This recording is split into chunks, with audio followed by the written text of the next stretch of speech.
स्वागत है आप सबका आपके अपने चैनल चौका इंडस्ट्री एकेडमी में। तो एएमयू यूनिवर्सिटी की जो कैंडिडेट्स की लिस्ट थी उसको आगे बढ़ाते हुए एएमयू यूनिवर्सिटी ने बैचलर ऑफ इंजीनियरिंग के इलेक्ट्रिकल इंजीनियर्स जो स्टूडेंट्स की लिस्ट थी, एडमिशन लिस्ट, वो जारी कर दी है।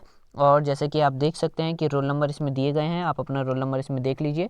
जिन बच्चों का इसमें एडमिशन हो गया है उन सभी बच्चों को चौका इंडस्ट्री एकेडमी की तरफ से बहुत बहुत मुबारकबाद।